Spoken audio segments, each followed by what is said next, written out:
we need to plot this course together, and we need to be clear about what the obstacles are. And we need to understand how we basically navigate those. And that's really what strategy is all about. Get ideas on the table, validate them fast, and then move them into something real without that classic, human problem at times, which is wishful thinking. So yeah, it's been a great unlock for me, and it's been a great way to not only sell better, but build more purposeful and long-lasting relationships.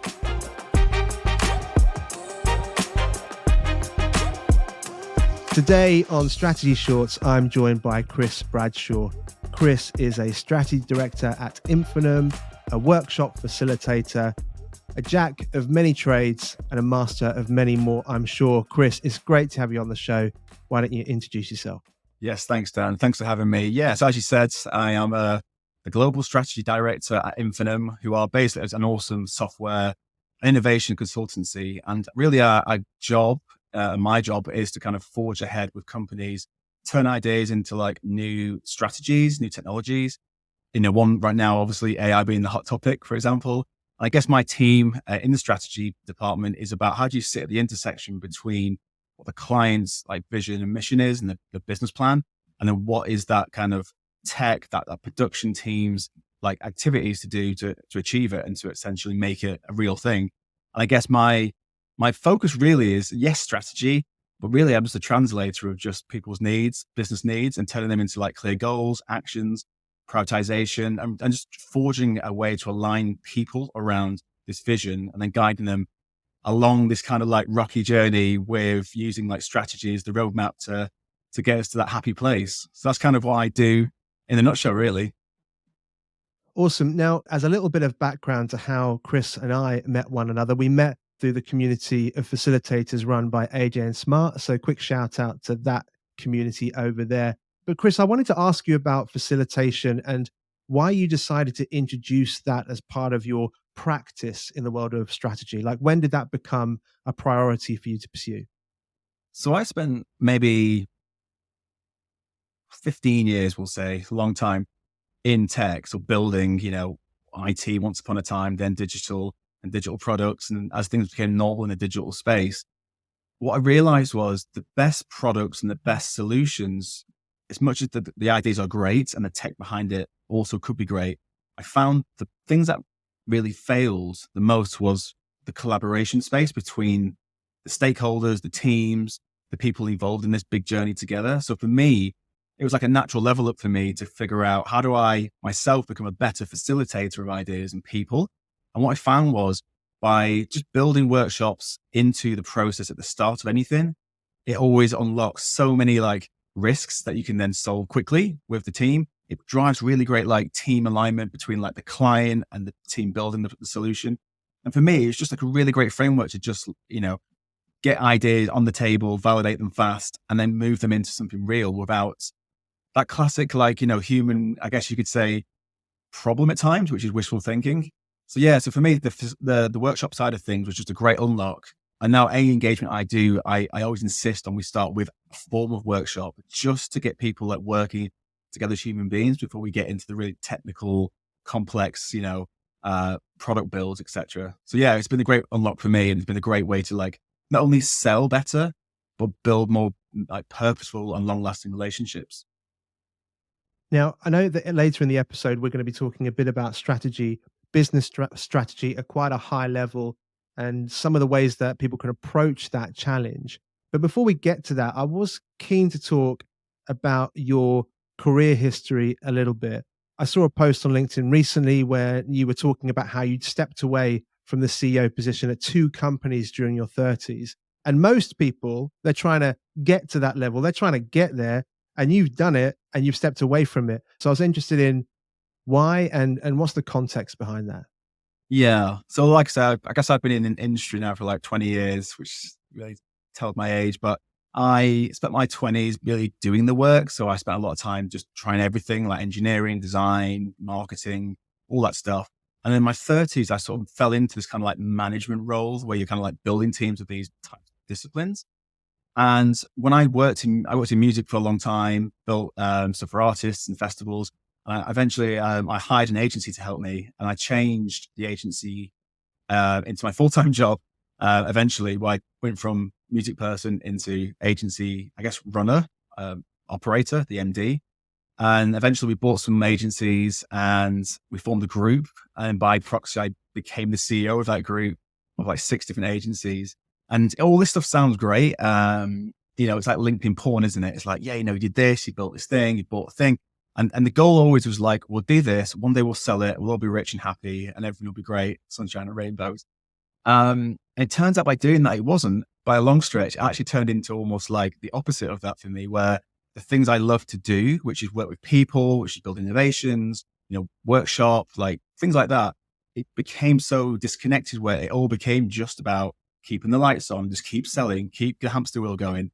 And I think for me, and this is why I actually learned my workshops by doing this, which is great, but it's a great disconnect between like what your plan is for you as a person and what you want to get in the engagement. If you don't have that strategy in the mix, the risk of doing something for the sake of it, i.e. just doing it for money, titles, prestige, it can be like a facade in a way, because you actually end up not getting anything that fulfills you. You just do what looks great on LinkedIn. So I actually did that engagement for a few years. I ended up leaving that engagement because I just ended up thinking, do you know what? I just don't feel like I'm getting what I need for me. I'm not giving my best self. So I left that. I actually then founded my own agency 3-4 years ago now, called We Agile. I even set up a venture studio on the side as well, which is another thing.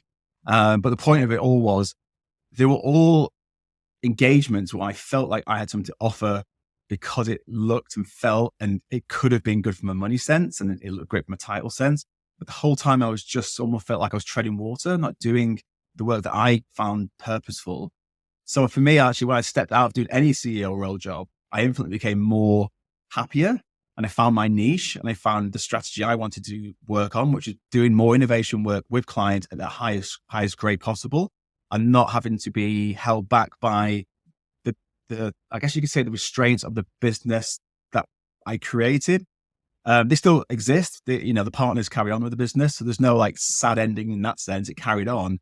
But I think people need to be super careful what they wish for, because everything looked great on LinkedIn and other social medias. The reality is, I think at times I was working crazy hours, weekends, and for very little return. And as soon as I simplified my life, and this probably links in nicely to strategy, as soon as I just stepped back and said, what do I need for me? What do I want to do to have maximum impact? I ended up having like more time, more energy, better financial remuneration, more. I think I became a better person coming out with that experience. So yeah, it's quite a journey, but it's led to some really good places now. So I'm super happy I did it. But I would always warn people, just read between the lines before you sign up to the big engagement and chase those big titles and big dreams.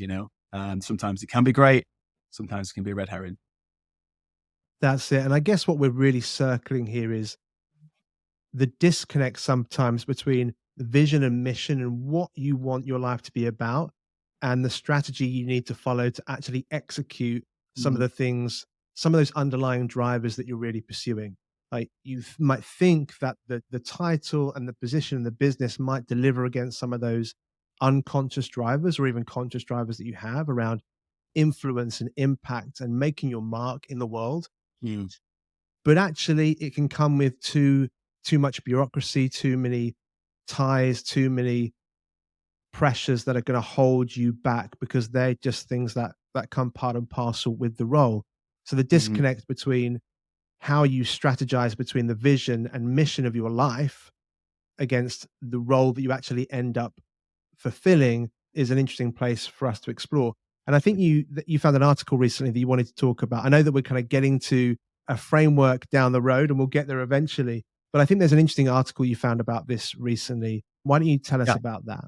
absolutely. So I love when I talk to people about strategy, and it's always this kind of like slightly vague, slightly, people assume it's one thing or the other.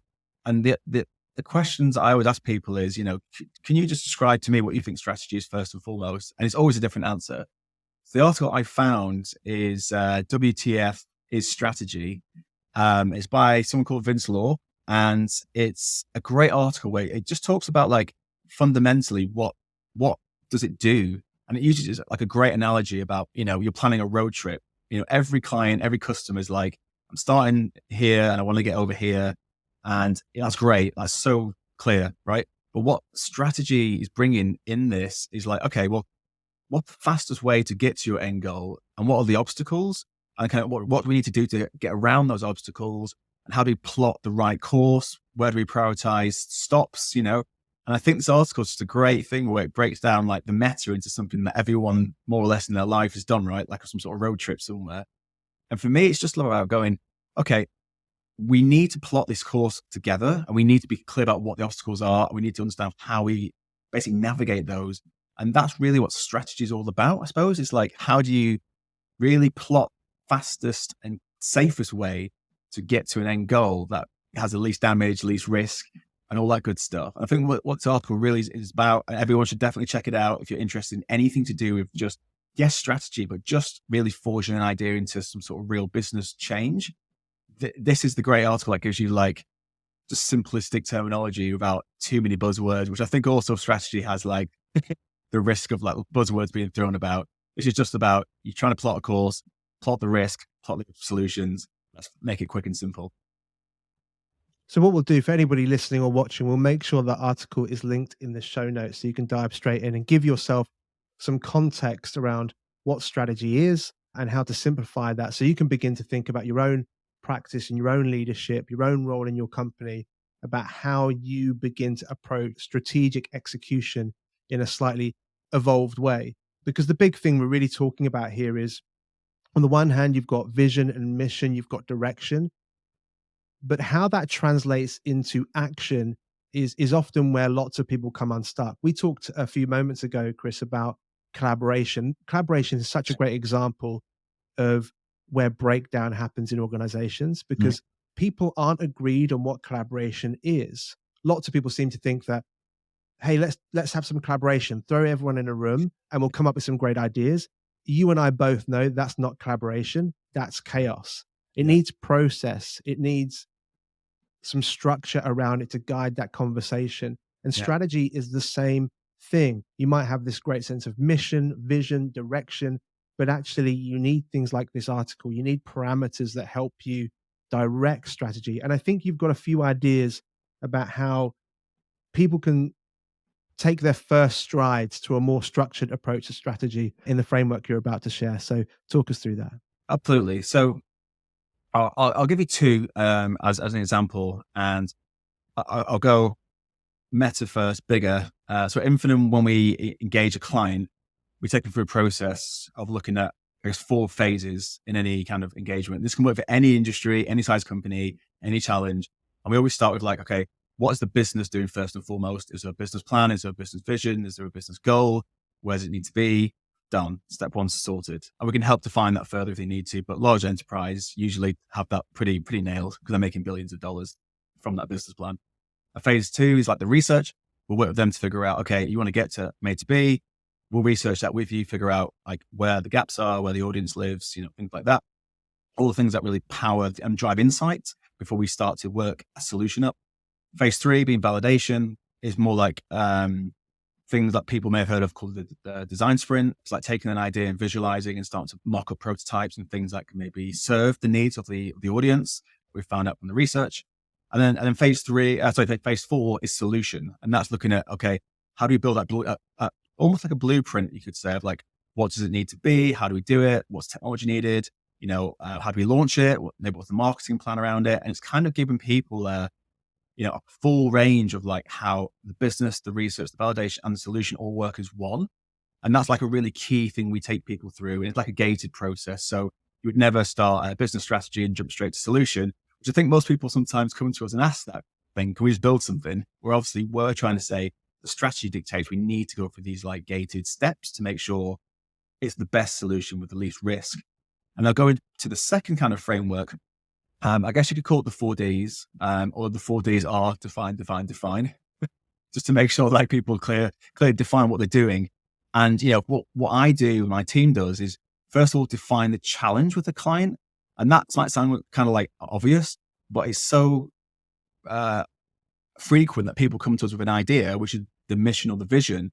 but it's never so much like, how do we actually deliver that? Like, not that we want to get there, but how do we get there? So we have to define that with them first of all.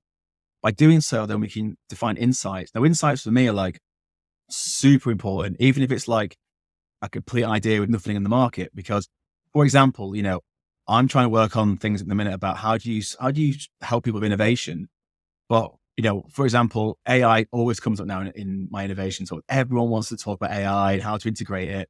I actually did like a survey recently at Infinum where we did like 1,000 sample tests of digital leaders. And it's like 78% of them were saying, we want to heavily invest in AI this year. But then, which is great because, we sell that. We have an AI team, an ML team, etc. But interestingly, like 75% of them were saying that they weren't quite sure how to actually deploy it, integrate it, where to use it. And then essentially 65% of those people were saying, we're not even sure if we have the data structure ready to even feed an AI anything. So what I'm saying was, like, my example is that already tells you that there's like some data there to prove how we're going to win. So going forward, it's like, okay, so if we're going to define the third part of this and in the 4Ds, how do we win? We will always look, first of all, at going, okay, how do we help them define the data, define the ethics, define the integration of AI, for example? And that gives us like a really good basis on how to win.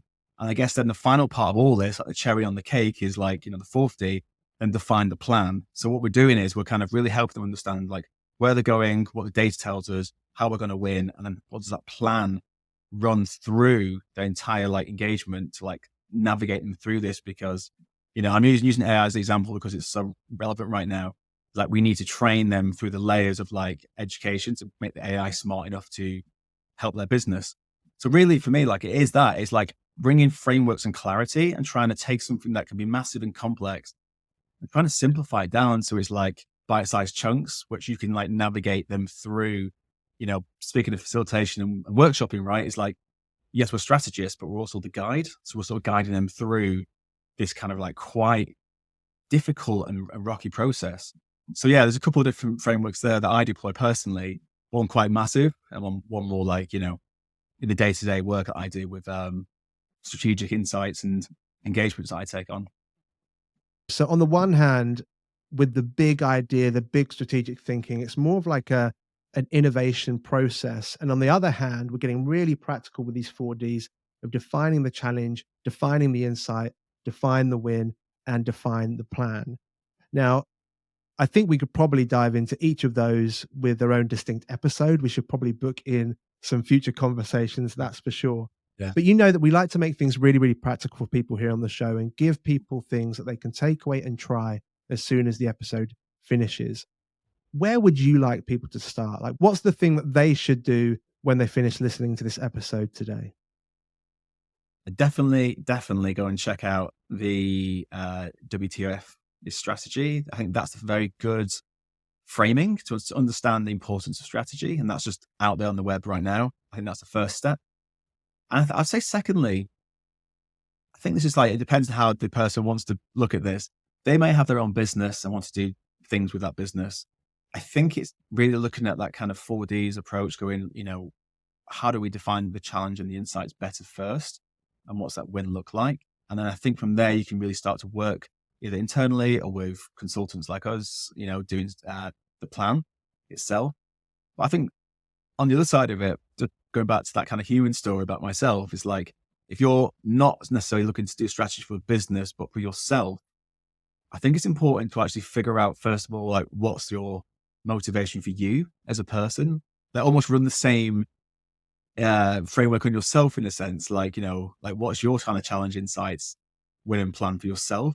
And the reason I say this is because I think both work hand in hand. I think if you can do that for yourself, first and foremost, the work you produce later in the business world is significantly better. And I'm saying this from someone who's actually, come through that environment of like working in one space because it was like what I got pushed into. And then I came out of it, found my kind of purpose and strategy for me, and then deployed it into work. And that's kind of how I've landed where I am now, doing stuff at Infinum. I do a bunch of like guest speaking, live workshops, stuff for mobility, and that was completely wasn't planned historically because I had no headspace. I was in, I guess you could say, the wrong niche, and now I'm in the right niche. Yeah. So I'd always advocate, find yourself first, strategy, then deploy that into companies afterwards. Chris, I think that is such an important message to start with yourself to figure out some personal questions first around your vision and sense of mission, and then figure out how can you do the thing that lights you up in the places that you work. I think that is such an important message. And just as we're coming into land, Chris, I know that you've got a really busy schedule at the moment. So thank you for making some time for Strategy Shorts. And let's speak again soon. Thanks, Dad. It's been an absolute pleasure. Thank you. Thank you for doing the show as well. I think it's a very important topic. So thank you equally for making it.